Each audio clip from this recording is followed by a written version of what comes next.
Noches. Hoy vamos a platicar con la doctora Michelle Martínez. Ella es neumóloga pediatra. Yo soy el doctor Isaac Chávez, anestesiólogo. Vamos a platicar un poco de qué hemos aprendido del COVID en estos últimos meses y específicamente vamos a abordar el tema de COVID en los niños y jóvenes.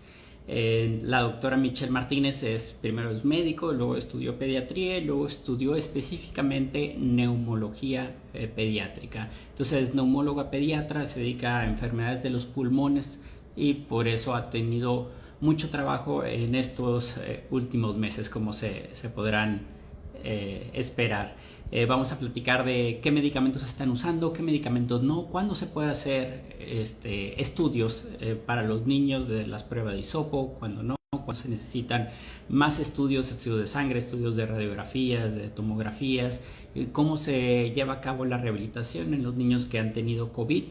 Le voy a preguntar también algunas cosas directas, qué medicamentos se usan, cuáles no, es el momento de entrar a clases presenciales o todavía no. Entonces vamos a hablar de estos temas interesantes con la doctora Michelle Martínez, está por conectarse. Vamos a ver, acá estamos. Conectarse, también pueden hacer escribir algunas de sus preguntas, vamos a transmitir en vivo. ¿Qué tal? Buenas noches, doctora, ¿cómo está? Hola, hola, buenas noches. A ver, acá Perfecto. estamos ya, ¿no? Sí, yo la escucho muy bien. Les estaba comentando un poco sobre usted, que bueno, es neumóloga pediatra, ¿no? Entonces, específicamente las enfermedades de los pulmones, platíquenos un poquito más de a qué se dedica específicamente o cuál es su formación, por favor, doctora. Bueno, pues primero que nada, yo estudié aquí medicina en la Universidad de Sonora y después me fui a Guadalajara, a Centro Médico Nacional de Occidente, donde me especialicé en pediatría y posteriormente hice la subespecialidad de neumología pediátrica y los neumólogos pediatras vemos toda la sintomatología respiratoria en niños, tos crónica, asma, rinitis, fibrosis quística, displasia, en fin, todas las enfermedades que abarquen el aparato respiratorio es tema del neumólogo pediatra. Entonces, ahorita el COVID, a ser una enfermedad predominantemente respiratoria, pues la hemos estado viendo mucho estos días. Bueno, y este año, ¿no? Pues sí, le iba a hacer esa pregunta en específico. Como usted pues realmente es una subespecialista, es decir, generalmente no es el primer médico que vemos. Generalmente a lo mejor los niños van con un pediatra y cuando es algo muy complejo que el pediatra sale de sus capacidades y requiere alguien con más formación más específica, pues la consulta en usted. Entonces digamos que podemos decir que ve los casos graves usted de COVID. Sí, y en general, ahorita por el tema de la pandemia, incluso me llegan también muchos padres asustados y de primera instancia recurren a mí, pero es correcto, al ser una subespecialidad, la mayoría de las veces los pacientes que llegan conmigo son derivados de sus pediatras, ¿no?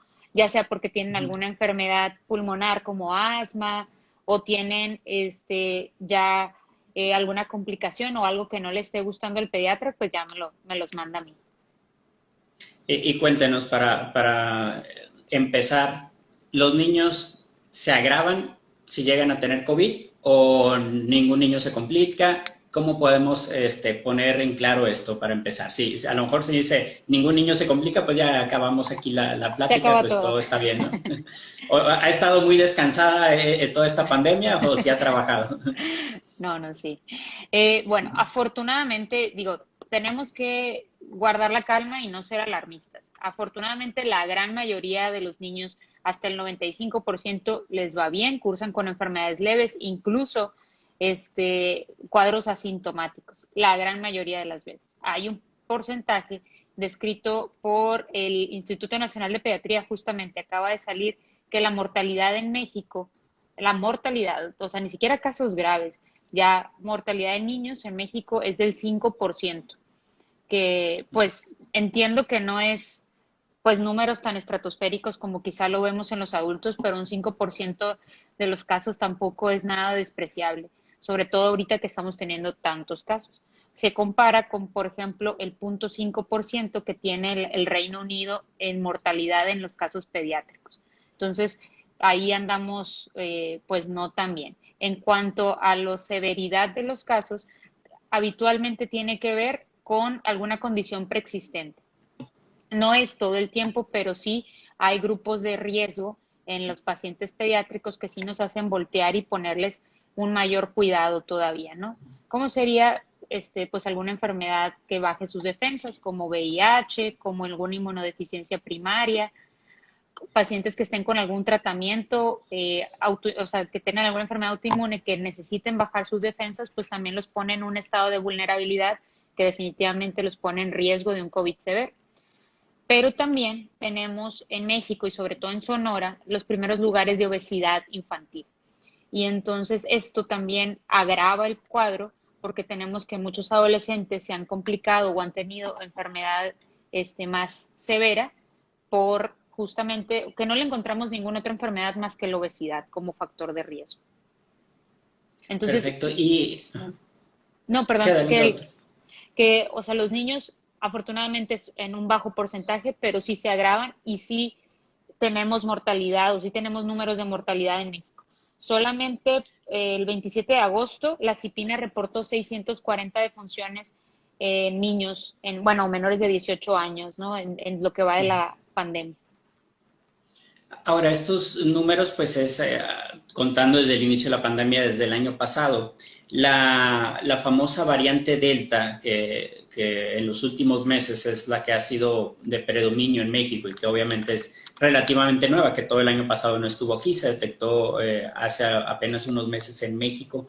Ha cambiado esta situación estadística en niños? ¿Cómo la ha notado? Todavía no tenemos probablemente las estadísticas así a nivel nacional de poder decir ahora se están enfermando tantos niños, este es el reporte de los últimos meses, de los últimos 2 meses, porque se tarda en recopilar esta información, pero desde su punto de vista en la parte clínica, ¿le ha tocado ver un cambio sustancial en el número de niños infectados y de la gravedad de los mismos?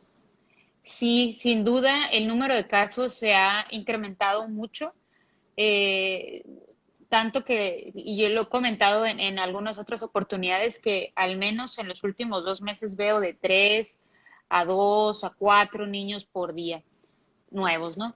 Afortunadamente solo dos han requerido hospitalización, una de ellas tuvo COVID grave, estuvimos ahí a punto de intubarla y afortunadamente pues respondió al tratamiento y respondió a las medidas que no llegamos a eso, pero la verdad es que ese caso sí estuvo ahí un poquito complicado.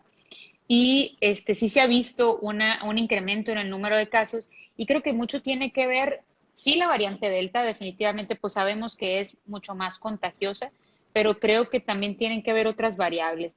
La gente ya está cansada, ya está harta, entonces siento que relajamos mucho las medidas de aislamiento, bajamos mucho la guardia en eso e incrementamos la movilidad. Si a eso aunamos una falsa sensación de seguridad al los adultos ya estar algunos vacunados, creo que eso hace que los niños empezaran a salir más a fiestas, empezaran más a ir a las piñatas, empezaran a convivir más, incluso ir a campamentos. Entonces estuvieron un año y medio sin ir a la escuela, pero empezaron a acudir a todas estas actividades sociales, sobre todo en los últimos meses, con una nueva variante y creo que eso ha sido la tormenta perfecta que ha permitido tanto incremento en los casos, ¿no?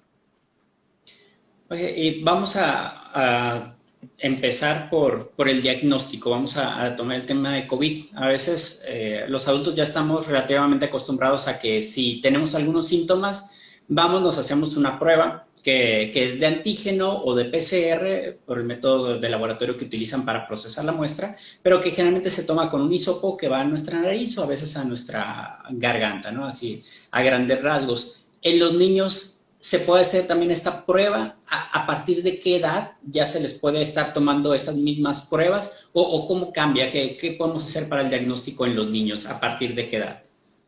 El diagnóstico es exactamente igual, o sea, realizamos la misma prueba y creo que esto es bien importante aclararlo porque muchos papás tienen mucha, o sea, les da mucha sensación de que va a pasarle algo al niño o se estresan mucho pues al momento de decirle que tenemos que hacerle el hisopado. pero realmente esta no es una técnica nueva. En la época de influenza lo hacemos todo el tiempo y ahí como que no generaba tanto conflicto. Ahora el tema del hisopo nasal sí genera un poco de estrés, pero la verdad de las cosas es que es una técnica segura que la hemos hecho incluso en recién nacidos y es la única prueba que nos da la certeza diagnóstica ante una sospecha. No la realizamos a todos los niños cuando el cuadro, o sea, cuando el diagnóstico es epidemiológico. Es decir, si ambos padres tienen COVID comprobados con PCR o comprobados por una prueba de antígeno y el niño tiene un cuadro que entra en la sintomatología de COVID, pues ahí utilizamos el método epidemiológico y no hacemos la prueba o podemos omitirla. Justo pues para no someterlo a la realización de la misma, aunque ésta sea segura. ¿Y cuándo la vamos a sospechar? La cosa es que en los niños principalmente tienen un cuadro muy heterogéneo, tienen un cuadro no tan característico como en los adultos. Un niño, aparte que puede estar asintomático, puede tener solamente diarrea, o puede tener solamente fiebre, puede tener solo un poco de estornudos y moco. Entonces, eso es el tema en el diagnóstico, eso es lo complicado y también por eso creo que las cifras están muy subestimadas, porque pues antes el cuadro que es tan inespecífico, o sea, que puede ser cualquier otro virus, pues no a todos lo hacemos la prueba. Y quizá en otras circunstancias, pues no correríamos a hacerla. Ahora que pensamos que quizá vayan a volver pronto a la escuela, ante cualquier cuadro respiratorio o de diarrea, vale la pena asumirse como un probable caso y aislarse y comunicarse con su pediatra para ver si cumple algún criterio para hacerse la prueba, ¿no? Ahora se viene el regreso a clases, queramos o no, estemos de acuerdo, ¿no? Y muchos niños van a regresar. ¿Qué va a pasar ante esta situación? Cuando se detecte un caso en un salón, al final van a haber estado algunas horas en el mismo salón con cubrebocas que no son de la más alta eficacia, ¿no? Porque no van a traer N95 que les aprieten la cara y demás. Van a traer cubrebocas de tela la mayoría de los niños, tanto el niño portador como los demás niños. Entonces, en caso de que se presente un caso en una escuela, en un salón, ¿cuál sería la conducta a seguir? ¿Se deben esperar solamente a que tengan síntomas para hacer pruebas? ¿Se debe tomar a algunos al azar pruebas? ¿Se deben hacer todos pruebas? Aquí, ¿qué lineamiento deberíamos de seguir? La SEP como tal no establece ningún lineamiento, dice que todo continúe a menos que tengan síntomas. Usted como neumóloga pediatra, ¿qué sugerencia tendría? Opino que tenemos que abocarnos a los lineamientos que están utilizando en la CDC, que son muy similares a los que utiliza la OMS, por no decir que son los mismos. Entonces, la CDC recomienda que ante un caso positivo todos los contactos deben de aislarse. Todos los contactos estrechos, dígase los niños que estuvieron en ese salón de clases o incluso hasta el maestro. Dependerá de qué tan grande es el salón, ¿no? O sea, de cuántos metros a la redonda estuvieron o qué clase de contacto fue. Pero lo ideal, por ejemplo, si hay un caso en un salón que eran, no sé, 10, 5 niños, pues sí deberían de aislarse todos. Cuando una persona estuvo en contacto con un paciente positivo con COVID, tiene hasta 15 días para desarrollar síntomas o puede cursar un cuadro asintomático. Evidentemente, entre más tiempo va pasando, pues va disminuyendo la probabilidad de presentar COVID, pero sí lo puede hacer. Entonces, lo ideal sería que las personas que estuvieron en contacto cumplan el aislamiento y en un mundo ideal que se hicieran prueba PCR a los 5 días de haber tenido el contacto. Digo en un mundo ideal porque la prueba PCR pues es costosa y también sería irreal pensar que en un salón de clases todos los niños se van a hacer prueba PCR cada que otro salga positivo. Pero definitivamente, e incluso lo menciona la CDC, hay que cumplir con el aislamiento. Tendrían que aislarse de menos de 10 a 15 días para evitar un brote mayor en la escuela. ¿Por qué? Porque los niños, insisto, pueden tener síntomas hasta 5 o 6 o 8 días después de haber tenido contacto y todo ese tiempo estuvieron esparciendo más el virus, estuvieron contagiando a más compañeros o a más familiares. Entonces, la única manera de romper estas cadenas de contagio es asumirse como un probable caso y guardar el aislamiento oportuno. Y en el caso de los maestros, la Secretaría de Educación Pública, nos establece que agarra como que una parte de lo que dice la CDC de Estados Unidos, la Center for Disease Control, que dice que por estar vacunados con esquema completo, pueden seguir, pero la CDC en Estados Unidos dice claramente que se hagan prueba a los 3 o 5 días de la exposición. Y en México copiaron todo, excepto esa parte de hacerse prueba, ¿no? O sea, les dice, sigan porque tienen esquema completo, y también ahí como que tendremos que agregar un asterisco, porque bueno, tienen esquema completo, pero con una vacuna que, si bien es eficiente o es eficaz para reducir la probabilidad de requerir hospitalización y muerte, no lo es tanto para prevenir enfermedad. Entonces, Tal cual. estamos agarrando como que guías que fueron hechas cuando la gente es vacunada con Pfizer, con Moderna, con Johnson Johnson, aplicadas a otra vacuna con menos eficacia, al menos en los artículos, para enfermedad sintomática. Y entonces ahí, y quitándole lo de las pruebas, ¿no? Entonces sí está algo complejo para los maestros en ese aspecto, ¿no? Pero bueno, me parece muy clara su opinión respecto a qué hacer en el mundo ideal, ¿no? Y que, bueno, muchas veces nos toca decir esta parte, ¿no? En el mundo ideal sabemos que no siempre se va a hacer, pero al menos que sepan quienes sí pueden, quienes así lo consideren, y ojalá que todos que puedan acercarse a estas recomendaciones ideales, ¿no? Entonces, avanzábamos con esto. Se detecta el niño, le hacen la misma prueba, ya sea recién nacido, ya sea 5, 10, 15 años, cualquier edad, misma prueba, disopado, se le hace la de PCR de preferencia. ¿Cuándo se debe hacer más pruebas? Más pruebas, llámese de sangre, de que le hagan una biometría hemática, que se le haga prueba de Ímero D, y más pruebas de imagen, ya sea radiografía de tórax, ya sea tomografía. ¿Cuándo va a ser algo de alerta para tomar esas decisiones? Bueno, primero que nada, ante el diagnóstico de COVID, y siempre lo platico con los papás, lo primero que tenemos que hacer es guardar la calma. Entiendo que de por sí el tema COVID genera muchísima ansiedad, genera muchísimo miedo, aún más al saber al niño enfermo. Y puedo ver algunos de los comentarios que ahorita vamos a contestar sus preguntas, pero genera mucho miedo. Entonces, primero que nada es tratar de guardar la calma, acercarse a su pediatra, a algún centro anticipa. Es muy importante darle un seguimiento, estar monitorizando los síntomas, estar midiendo la oxigenación, estar al pendiente del niño. Porque como sabemos, y ahorita quizá lo abordemos más, pues no hay un tratamiento que le vaya a quitar el COVID, pero sí tenemos que ir tratando los síntomas.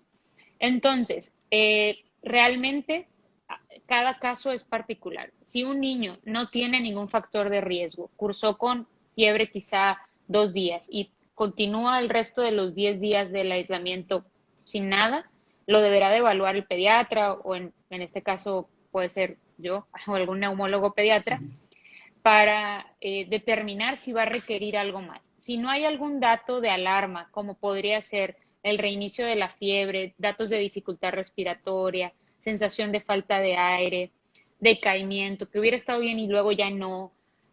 Si no hay algún dato de alarma, realmente no necesitamos pedir algún otro estudio.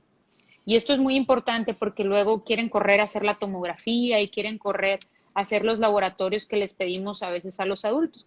Y no quiere decir que ningún niño, o sea, que a todos los niños les vamos a hacer o que a ninguno le vamos a hacer.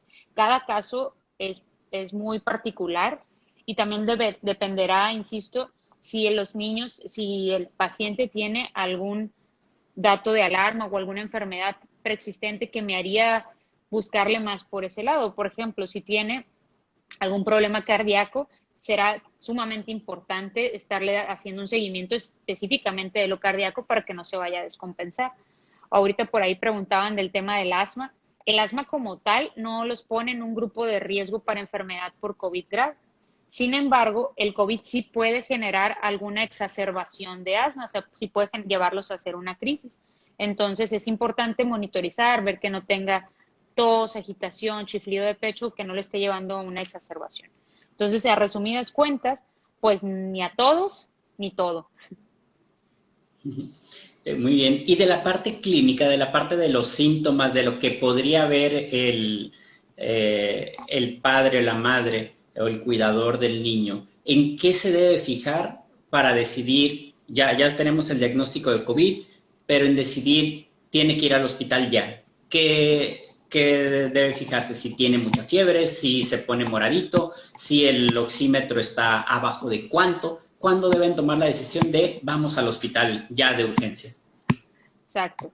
Muy bien. En los niños menores de 5 años, la fiebre es una urgencia, ¿ok? Por el riesgo de crisis convulsivas. Entonces, incluso en un COVID leve, que solamente su manifestación sea fiebre, si no podemos controlarla, sí es un motivo de ir a urgencias, ¿no? Y bajar la temperatura o hacer un manejo quizá un poquito más agresivo con eso. Muchos niños también cursan con diarrea. Entonces, la deshidratación sería otro dato de que tenemos que ir a urgencias o acudir al pediatra. Que yo no le pueda dar de comer porque esté vomitando, porque las evacuaciones diarreicas sean más de lo que yo le puedo dar en suero.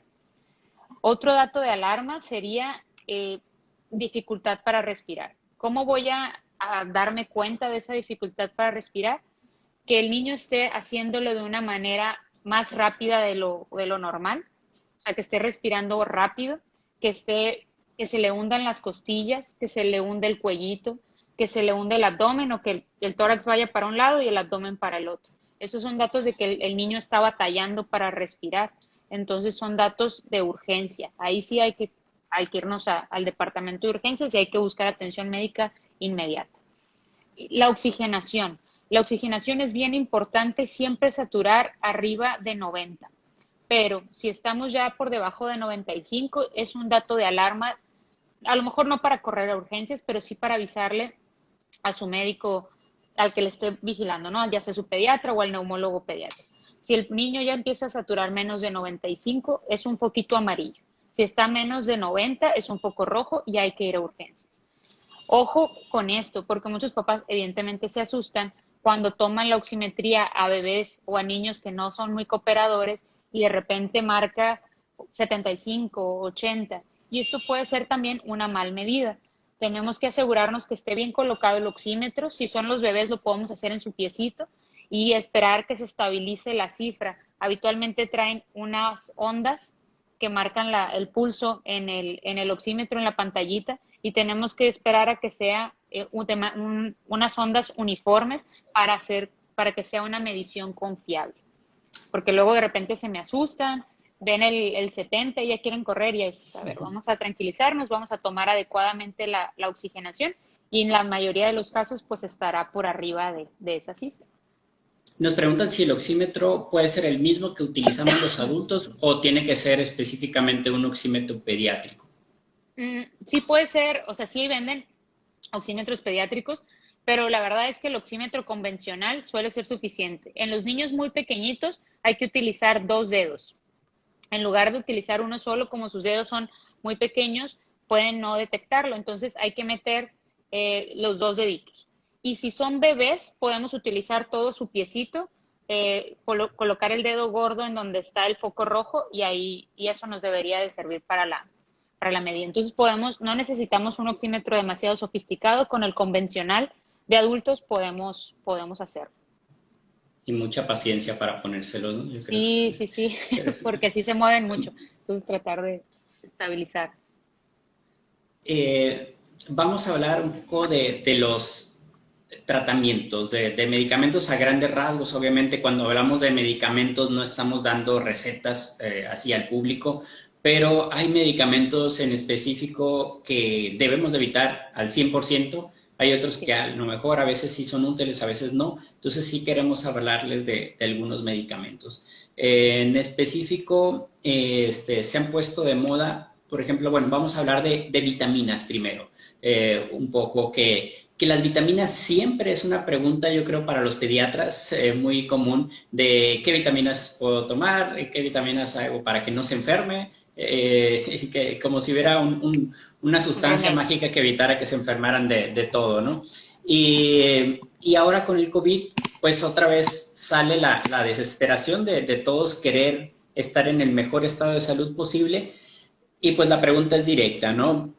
¿Hay alguna vitamina, algún suplemento o algún alimento que contenga específico algo que debería de consumir los niños para prevenir, o ya sea en el estado cuando tengan COVID? ¿Hay alguna vitamina que podamos prescribir en forma así genérica a todos?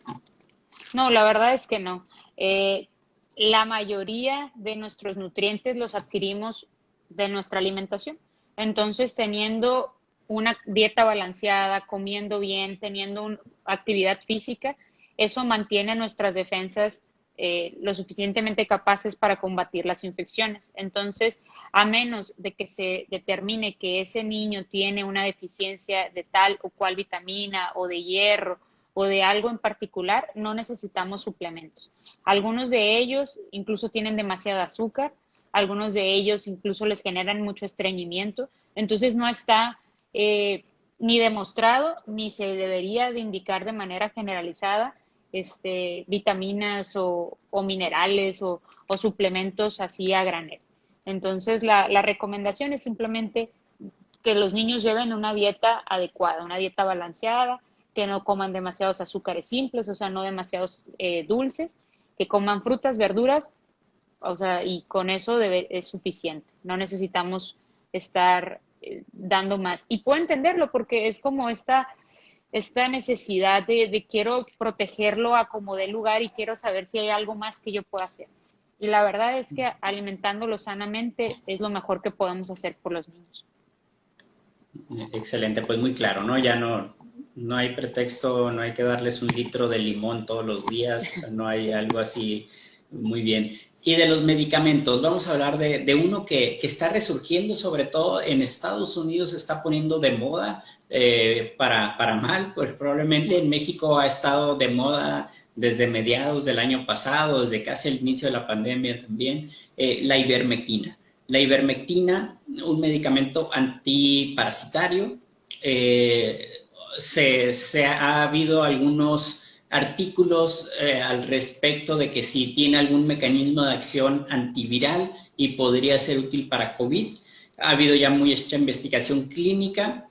Usted, que está más metida pues, en esta parte, en la parte clínica, en específico con los niños, ¿recetaría a algún niño bajo alguna circunstancia ivermectina? Sí, cuando tengan piojos. O sea, realmente esa es la indicación. Eh, entiendo el miedo, entiendo esta frustración de querer dar medicamentos. O sea, es muy impotente para el médico encontrarse ante una enfermedad de que no la puedes quitar. O sea, no es como una enfermedad por bacterias que das un antibiótico y sabes que estás combatiendo la infección. En las infecciones virales, en la mayoría de ellas, salvo algunas excepciones, no hay tratamiento, no hay medicamentos antivirales, repito, salvo algunas excepciones que quiten la enfermedad. Lo que hacemos en todos los cuadros virales, desde leves hasta graves, es ir limitando los daños. Es decir, si tiene mocos, pues le quito los mocos. Si tiene fiebre, le voy a quitar la fiebre. Pero no le va a quitar la infección, no le va a quitar el COVID, la ivermectina mucho menos. Al principio de la pandemia, hace un año, pues ya más, ¿no? Casi un año y medio, salió por ahí un artículo que hablaba que in vitro, es decir, de manera experimental, altísimas dosis, porque esto nunca lo mencionan, pero altísimas dosis fueron las que utilizaron, podía inhibir el crecimiento viral. Pero al tratar de traslaparlo a una célula viva, a un ser vivo, pues esto no es reproducible. O sea, las dosis que utilizaron eran altísimas y aparte de todo, la evidencia que utilizaron en ese momento, pues ya se fueron retractando, ¿no? Entonces de ahí surge esta tendencia de que pues si no hace daño, pues mejor me la tomo. Y mucho es la postura de muchos médicos o de muchos pacientes hasta la fecha. Y pues no, ya a lo mejor eso, entre comillas, era justificable hace año y medio, pero ahora tenemos suficiente evidencia que nos ha demostrado que no sirve para nada. Y fuera de eso, en dosis altas puede generar daño en el hígado. Además de esto, son niños que pues que están tomando paracetamol o que están tomando algunos otros medicamentos que tienen actividad en el hígado, entonces ya estamos sobrecargando este órgano. Entonces, definitivamente no hay un uso que esté justificado de utilizar. Entonces, y esto lo platicaba mucho, o sea, en el caso de la pediculosis o los piojos utilizamos la ivermectina un solo día y lo repetimos 7 días después. En COVID se los quieren dar por 5 días. Entonces esto es una sobrecarga muy importante para el hígado y no, definitivamente ni siquiera tiene un uso. Entonces definitivamente digan no a la ivermectina. Totalmente de acuerdo, doctora. Y hay algo, no sé, digo, no quiero justificar a quienes, a los profesionales de la salud que terminan cayendo en estos remedios casi mágicos o sin fundamento, ¿no? Pero sí, nos agarra la parte humana, digamos así como a los padres o como a los mismos pacientes cuando están desesperados. Y también nos pasa, a pesar de que tenemos una formación científica o con bases científicas, el caer en que nos digan no hay un tratamiento específico nos hace buscar estos remedios milagrosos. Y recuerdo que algunos compañeros al inicio de la pandemia que respaldaban mucho un medicamento que ya afortunadamente ya no se usa para esto, ya prácticamente perdió el auge que tuvo, la hidroxicloroquina.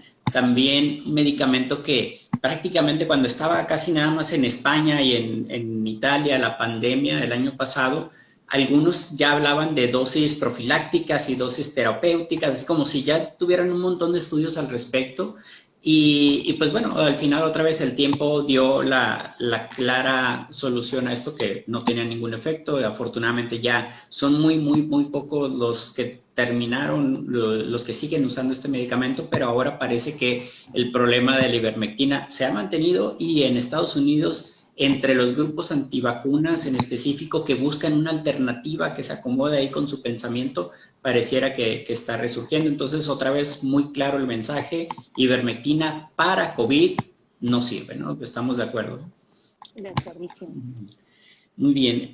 Otro de los medicamentos que son muy frecuentes querer utilizar para infecciones respiratorias, en algunos casos sí son útiles, en algunos no, para infecciones respiratorias en general, son los antibióticos. Los antibióticos muy frecuentemente hasta los mismos pacientes, los papás, las mamás nos los piden para los niños, de no le va a inyectar algo, generalmente refiriéndose a algún medicamento ceftriaxona o algún medicamento derivado de la penicilina inyectado para infecciones que muchas veces son virales y que entonces un antibiótico no le va a hacer efecto. En COVID, en algunas ocasiones se puede administrar antibiótico, cuando sí, cuando no, y más o menos en qué porcentajes se llega a tener el paciente la necesidad de usar antibiótico en COVID. Bueno, para COVID tenemos que recordar pues que al ser una infección viral, realmente el antibiótico no nos sirve. El antibiótico nos sirve únicamente para bacterias. Sin embargo, digamos, y así siempre se los explico a los papás, que cuando llega el COVID, digamos que deja una ventanita abierta. Y esto hace que muchas veces otras bacterias aprovechan la oportunidad de llegar al organismo. Entonces, sobre todo en pediatría, no es raro que se agregue alguna infección bacteriana en un paciente con COVID. Y esto nos pasa, por ejemplo, si el niño sigue con fiebre, si el niño, o sea, no se ve mal porque no tiene dificultad respiratoria, pero la fiebre está muy persistente y sigue un poco decaído, tenemos que buscar alguna otra causa de la fiebre. Y en COVID, como en muchas otras infecciones de vías respiratorias altas, muchas ocasiones se acompañan de otitis o de faringoamigdalitis. Entonces, esto requiere una valoración por el pediatra, en este caso la neumología pediátrica, para determinar si en este caso se ve ahí la infección en el oído, pues ahí sí podemos utilizar antibióticos. Y los habituales, ¿no? O sea, amoxicilina con ácido clavulánico, claritromicina en caso de que fuese alérgico, o sea, los habituales. No tenemos que dar inyecciones, ceftriaxona o medicamentos aún todavía más fuertes. Entonces, es una infección de vías respiratorias altas. La gran mayoría de las veces se complicará acá arriba, ¿no? Oídos o garganta. Entonces, no porque sea COVID necesitamos dar una bomba de antibióticos. Y tampoco nos sirve hacerlo de manera preventiva, o sea, no nos sirve de que me hacen el diagnóstico de COVID, voy al doctor y me pone ceftriaxona en la receta. Eso no me va a servir de nada. Si no hay una evidencia de que ya hay bacterias ahí, lejos de ayudarme, me puede perjudicar, porque si yo empiezo el antibiótico antes, cuando llegue la bacteria ya va a saber cómo defenderse de ese antibiótico y probablemente ya ni siquiera me sirva.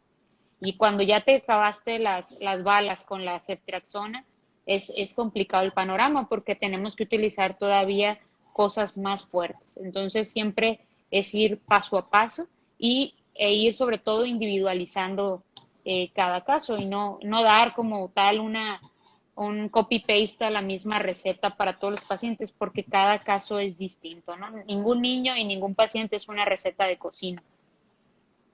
Exacto. Y hay un medicamento que sí tiene utilidad, pero también es de los de más de cuidado, como que si lo das antes de tiempo te puede perjudicar, si lo das después también al paciente probablemente ya sea muy tarde, y que es la dexametasona. La dexametasona, cuéntenos más o menos otra vez, pues no es para que este es de más cuidado, o sea, todos los medicamentos no se deben automedicar, menos automedicar a sus niños, pero la dexametasona a veces los pacientes también casi llegan pidiéndolo y a veces es muy claro que no lo necesitan, a veces. Entonces, cuéntanos la dexametasona muy en general, sin estar recetando, ¿cuándo lo podemos utilizar? ¿Cuándo lo necesita un niño? Lo que pasó con la dexametasona es que fue como que la luz al final del túnel de decir, esto sí sirve, porque cuando empezaron a salir artículos de esto no sirve, esto tampoco, por fin salió algo de que, mira, este sí mejora la mortalidad y esto sí mejora el pronóstico en ciertos pacientes. Entonces, pues todos se fueron a abalanzarse a ponerle dexametasona a todos los pacientes y pues tampoco funciona así porque también ya salieron estudios de que si tú das la dexametasona cuando no lo necesita, el pronóstico puede ser peor o si tú lo das demasiado temprano. Demasiado temprano tenemos que tomar en cuenta la evolución del COVID, el tiempo del COVID. Vamos a tomar en cuenta una línea del tiempo en donde el día 1 tómese cuando empiezan los síntomas. Y día 10, pues si todo sale bien, pues podemos terminar el aislamiento y listo. Del día 7 al día 10, no es una regla, pero es más o menos lo descrito en la literatura, es cuando incrementa la probabilidad de neumonía. Un bajo porcentaje de pacientes, todavía se habla de que un 5% de los pacientes presentarán neumonía y lo empiezan las manifestaciones de manera habitual, no general, a partir del día 7. ¿Y cuáles serían esas manifestaciones? Que regrese la fiebre, que empiecen a tener una sensación de falta de aire o que empiece a disminuir la oxigenación. Si la oxigenación disminuye de 95, ya es un criterio de ir al médico, se hagan la revisión pertinente y quizá los estudios pertinentes y ahí demostrar si hay datos de neumonía, considerarse o no la dexametasona. Pero esta nunca puede ser autoprescrita, como bien señalaba, y tampoco debería de utilizarse en los primeros días para COVID, porque si verdaderamente la necesito, para cuando la necesite, pues ya mi cuerpo va a tener muchos efectos de este medicamento de los negativos. Entonces no es recomendable porque también la dexametasona, al igual que los esteroides, a dosis altas me baja las defensas. Entonces se asocia a mayores infecciones bacterianas, a mayores complicaciones y a un peor pronóstico si yo empiezo desde el día 1 con dexametasona o con prednisona o con cualquier otro derivado. Entonces, solo si hay desaturación, solo si hay disminución de la oxigenación y bueno, y evidentemente pues se deberá asociado a una neumonía por COVID. Excelente, muy claro, ¿no? Entonces otra vez no se automediquen para nada. Hay una sustancia que también lamentablemente es de las que más daño ha hecho esta pandemia, es el dióxido de cloro. ¿Le ha tocado pacientes que lleguen tomando esto, niños, adultos? Yo hace tiempo escribí algo en Twitter por ahí que los llamaba la secta del dióxido de cloro, porque tienen muchas cosas en común con una secta. Tienen a un líder, como un líder de culto, que es este caso Andreas Kalker, algo así se apellida. Es una persona que habla muy bonito, la verdad, ya quisiera yo tener las habilidades para transmitir un mensaje muy calmado, tiene una presencia como que impone, se ve con mucha tranquilidad. Entonces tiene esta parte como de culto, los seguidores siempre lo mencionan a él, es como su camino a Autoridad. seguir. Entonces lo que él dice no se rebate, a pesar de que no es un profesional de la salud, para nada. Las personas generalmente también terminan siendo como una especie de pirámide la distribución de este producto, o sea, lo usa una familia y luego se lo vende a sus conocidos cercanos y ellos eventualmente lo pasan a otros. Cuéntenos un poco qué le ha tocado, qué experiencias le ha tocado de los pacientes que le llegan con esta sustancia química que ni siquiera es medicamento, ¿no? Es más parecido a un jabón, a un detergente que a cualquier medicamento. Sí, bueno, afortunadamente me han tocado niños que lo estén tomando, pero no ha llegado el punto en el que ya hayan llegado complicados. Sin embargo, sí hay reportes de la literatura que nos habla sobre todo de quemaduras a nivel esofágico, es decir, pues digamos el conducto por donde va a pasar el líquido se quema porque pues no es una sustancia que realmente esté diseñada para beberse y pues tampoco las concentraciones que utilizan tampoco es que sea basada en la mejor ciencia posible, o sea, hacen unas diluciones ahí básicamente de cloro y eso pues genera daño, ¿no? Entonces, el dióxido de cloro, fuera de siquiera servir para algo, pues solamente nos perjudica. Y pues hay una máxima en la medicina que te dice que cuando te dicen que algo funciona para todo, seguramente no sirve para nada. Entonces, cuando ya empiezan a decir que sirve para curar el cáncer, el COVID y las riumas, muy seguramente no servirá para nada, ¿no? Entonces, definitivamente no tengo como más que agregar sobre esto porque ni siquiera tiene un fundamento científico. A lo mejor al principio de la pandemia había cierta eh, justificación o alguna teoría que avalara la hidroxicloroquina o avalara un poquito la ivermectina, pero definitivamente con el dióxido de cloro no hay ningún sustento, pues, más allá de estudios ahí que ellos mismos se inventaron, pues, pero no hay una justificación para darlo, pues, bajo ninguna circunstancia. Entonces, resumiendo, ivermectina nunca para COVID, dióxido de cloro nunca para nada, vitaminas cuando los necesiten específicamente porque tiene una deficiencia específica, no nomás porque tiene COVID o no nomás para prevenirlo. Dexametasona, algunos sí, algunos no, siempre valorado por su médico tratante. Y antibióticos también, a veces sí, que yo creo que es el menor de los casos que damos, a veces se va a agregar una infección bacteriana, a veces, la mayoría de las veces no, en COVID. ¿Y qué otros medicamentos le ha tocado que sean controversiales, que lleguen con esos medicamentos recetados por algún otro médico y que le toque de repente pues ver algún efecto no deseado o que no sea el óptimo? eh, que se estén, que pueda recibir un mejor tratamiento realmente los niños. En el tema de los inhaladores, por ejemplo, en los pacientes con enfermedades respiratorias como asma, como algunos pacientes con displasia broncopulmonar, algún problema ventilatorio, vamos a utilizar inhaladores. Son los típicos que vemos en las películas del niño, ¿no? Que tiene asma y pues que va a utilizar inhaladores.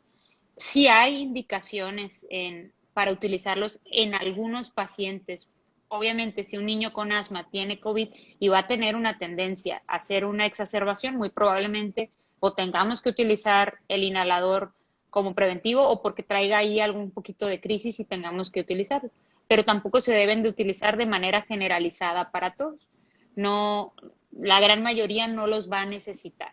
Entonces, mal utilizados pueden generarnos algodoncillo, pueden generarnos caries, pueden generarnos algunas situaciones porque muchas veces ni siquiera están ni bien indicados y mucho menos bien administrados. Entonces, los inhaladores solo en algunos casos, no tampoco de manera generalizada. Y me toca sobre todo el uso indiscriminado de esteroides, creo que son las consecuencias más severas que me ha tocado ver de manera directa o indirecta, ¿no? Porque yo no atiendo adultos, pero pues evidentemente pues estoy en contacto con muchos médicos que atienden adultos y definitivamente muchas de las consecuencias que presentan es a una mala prescripción de esteroides a dosis altísimas sin ningún sustento. Entonces eso nos genera todavía más problemática la atención. Y otro punto muy importante es estarse vigilando, estarse atendiendo a tiempo para que si en caso de que presentar algún dato de alarma, la atención sea oportuna. Porque un punto muy importante es que llegan a veces ya muy tarde o ya cuando la enfermedad ha avanzado mucho y que eso puede generarnos, a lo mejor, gracias a Dios en los niños, pues no la muerte, pero sí más tema como una secuela pulmonar, ¿no? O sea, mucho más daño pulmonar. Por ahí mencionan la aspirina. Bueno, es que la aspirina realmente en pediatría solamente tiene 3 usos, o sea, no se utiliza en pediatría más que para el dolor artrítico, en algunos pacientes como un antiagregante, pero no se usa de manera generalizada el ácido acetil salicílico, entonces no, pues no me ha tocado que la estén prescribiendo tanto para COVID, ¿no? Ajá, Pero tampoco sirve. perfecto. Sí, sí, que como que tomó por los coágulos demás en adultos algo, Sí. pero hay que recordar el síndrome de Reye en niños y pues no se debe usar, ¿no? Bueno, pues doctora, ya prácticamente va la hora. ¿Alguna recomendación final que nos desee dar? ¿Dónde lo podemos localizar en Hermosillo? ¿En consulta en línea? ¿No consulta en línea? Sí, bueno, recomendaciones, guardemos la calma, demos la adecuada proporción al problema, es decir, ni hay que subestimarlo y estar con mucho miedo y con mucha ansiedad, y tampoco pues nos debe de generar una falsa sensación de que todo está bien. Hay que cuidarnos, hay que continuar utilizando cubrebocas, hay que continuar tratando de mantener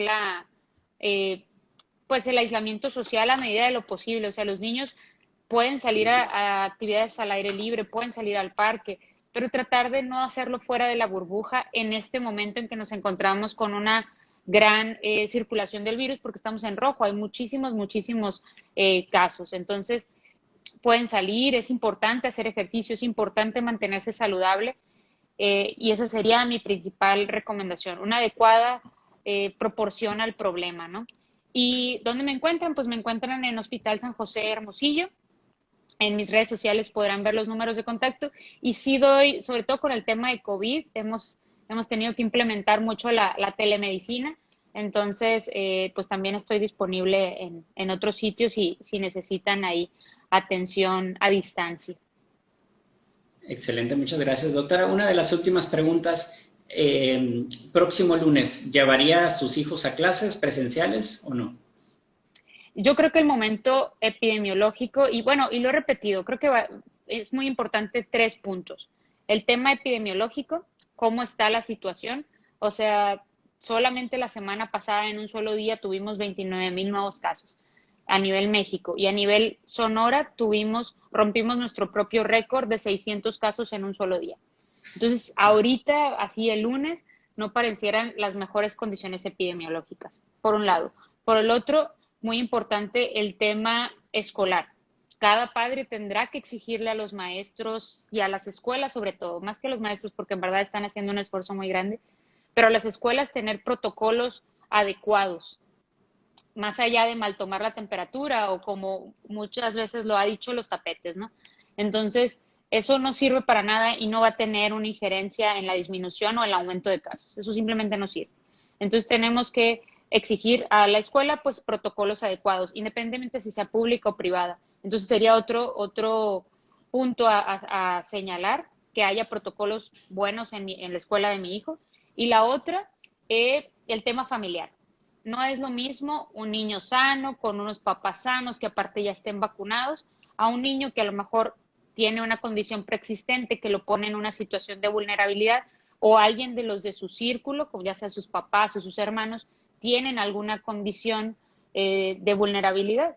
Por ejemplo, un hermanito con cáncer, una abuelita enferma, una mamá enferma, el propio niño que tenga algún factor de riesgo, pues eso todavía no considero prudente. Y si está en las posibilidades de los padres, vacunen a sus hijos mayores de 12 años. Esa definitivamente creo que es una luz al final del túnel, poder estar la gran mayoría de las personas vacunadas. Excelente recomendación, entonces ahí está muy claro, ¿no? Ya están autorizadas, incluso en México también Pfizer ya está autorizada el uso de emergencia a mayores de 12 años, pero todavía no se aplica, pero si pueden cruzar la frontera, adelante, ¿no? Sí, así es. Bueno, muchísimas gracias, doctora, un gusto tenerla, se va a quedar guardada esta presentación y posteriormente esperemos subirla también a YouTube. Muchísimas gracias.